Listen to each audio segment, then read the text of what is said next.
बढ़ता जाएगा। સ્ત્રીઓની સામે ઘણા અત્યાચાર અને જુલ્મો થઈ રહ્યા છે, તેની સામે જો આપણે અવાજ નહીં ઉઠાવીએ તો આ સરકાર આપણને ખાઈ જશે, આપણને આગળ વધવા નહીં દેશે। એટલે આ જે બહેનો આવી છે એને હું ટોકીને કહું છું કે જેટલા તમે આટલા સુધી આગળ આવ્યા છો એટલા તમે આખા ગુજરાતમાં આગળ જજો અને એના અવાજને બુલંદ કર્યો છે।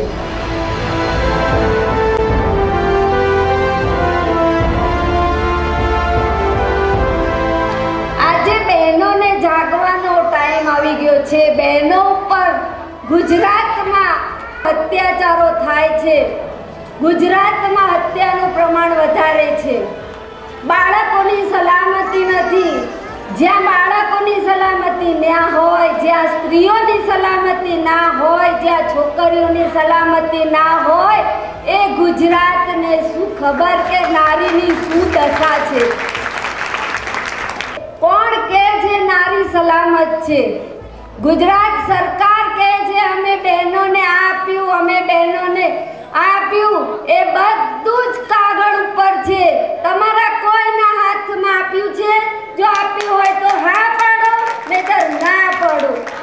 જો મહિલાઓની વાત કરું તો ગુજરાતમાં મહિલાઓ આજકાલ ખૂબ જ કુપોષણથી પીડાતી દેખાય છે અને આંકડો પણ લગભગ 2 દિવસના પહેલાંના જ પેપરમાં આપણે વાંચ્યું છે 41% જે મહિલાઓ છે એ કુપોષણથી પીડાય છે અને છતાં સરકાર દ્વારા કહેવામાં આવે છે કે આપણી મહિલાઓ એ કુપોષણથી નથી પીડાતી પણ એમને સુંદર દેખાવું છે, પાતળા દેખાવું છે, તેટલા માટે તે પૌષ્ટિક આહાર કે પછી સારો આહાર લેતી નથી।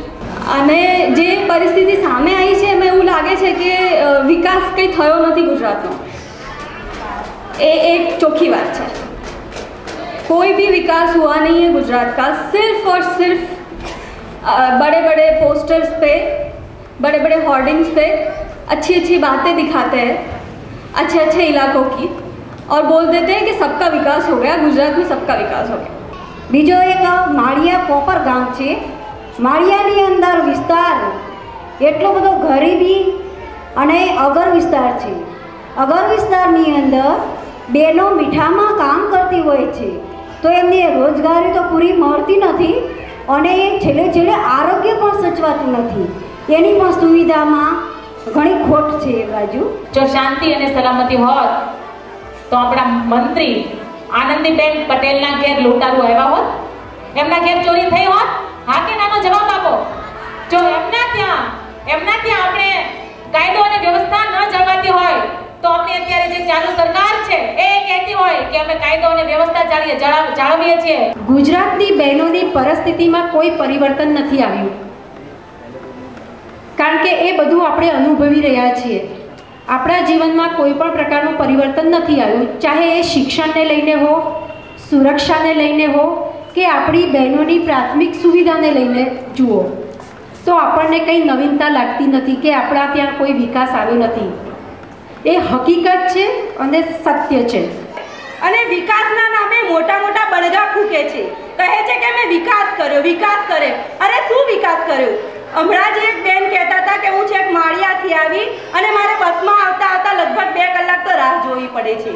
હા, તો બસમાં આવતા જો 2 કલાક એ બેનને રાહ જોવી પડે અને મોદીનું જ્યાં ભાષણ હોય, એની સભાઓ હોય, ત્યાં તો બસ આખી ગુજરાતની જનતા અરે ખુદ એસટી તંત્ર જ ગાંડું થઈને બસ એની સેવામાં બસો મૂકી જ દે છે, કંઈ પણ જાતનો વિચાર જ નથી કરતા। તો શું બહેનો આને વિકાસ કહેવાય?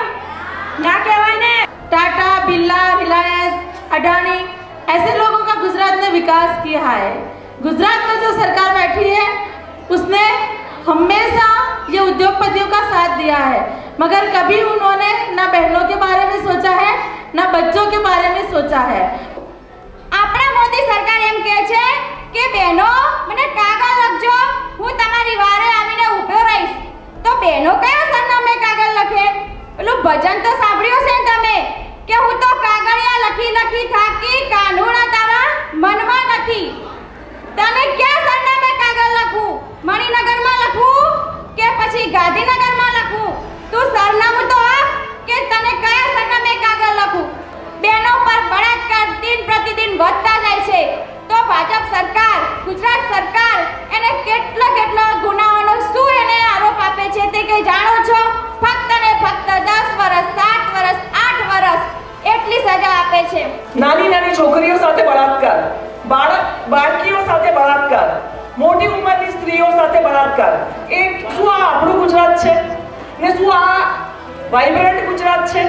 શું આ વિકસતું ઝાકઝમાળ વાળું ડેવલપ ગુજરાત કે છે એવું ગુજરાત છે? તો આપણી જિંદગીમાં એ ડેવલપમેન્ટ કેમ ઝલકાતું નથી? જે જુદા પ્રશ્નો છે ગુજરાતમાં, એમાં ખાસ કરીને ઘરનો પ્રશ્ન. આપ સૌ જાણો છો, તમે લોકો જુદા વિસ્તારમાંથી આવ્યા છો. ગામડાઓ કરતા શહેરો અને નાના શહેરો, એમાં આપણે લોકો ભણી ગણીને ત્યાં સ્થાયી થવા જતા હતા અને 2-4 વર્ષ પછી ભાડે રહી અને પોતાના ઘરનું ઘર જરૂર ગુજરાતમાં લોકો કરી શકતા હતા. પણ છેલ્લા 10 વર્ષથી પરિસ્થિતિનું નિર્માણ એવું થયું કે એક બાજુ જમીનના ભાવ એટલા બધા ઊંચા અને બીજી બાજુ સરકાર તરફથી જે સામાન્ય વર્ગને પરવડે તેવા મકાનો અપાતા બંધ થઈ ગયા અને એને લીધે આ આપણું સ્વપ્ન એક આકાશ કુસુમવત જેને કહેવાય એ થઈ ગયું. છાપાઓમાં રોજ વાંચવા મળે કે ગુજરાતનો બહુ જ વિકાસ થઈ રહ્યો છે અને એટલી બધી આર્ટિકલ્સ જોવા મળે, પોસ્ટરો જોવા મળે, એટલે મને એમ થયું કે ખરેખર ગુજરાતનો ખૂબ જ વિકાસ થઈ ગયો છે અને મારું રાજ્ય તો આખા ભારતમાં એનો નંબર 1 થઈ ગયો છે.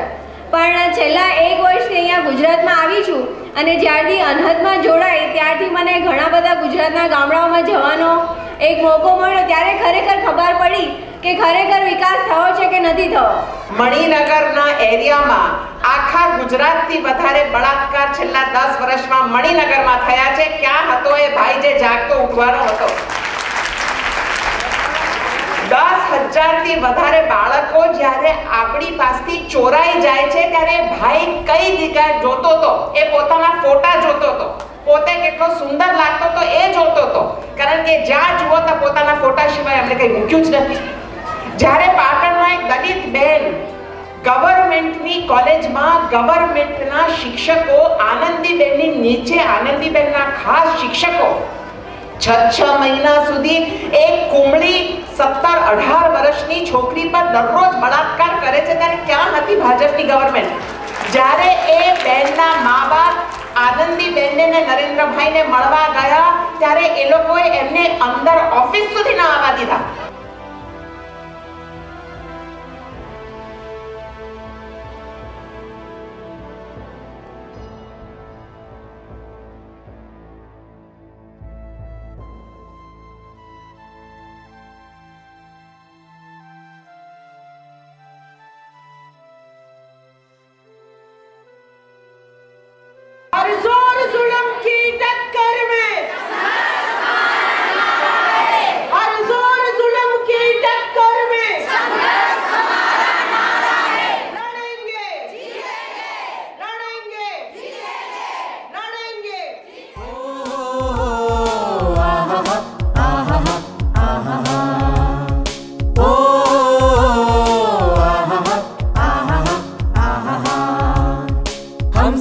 जहान में जिंदगी के गीत गाए, मुक्ति के गीत गाए, हम सब इस जहान में जिंदगी के गीत गाए, मुक्ति के गीत गाए.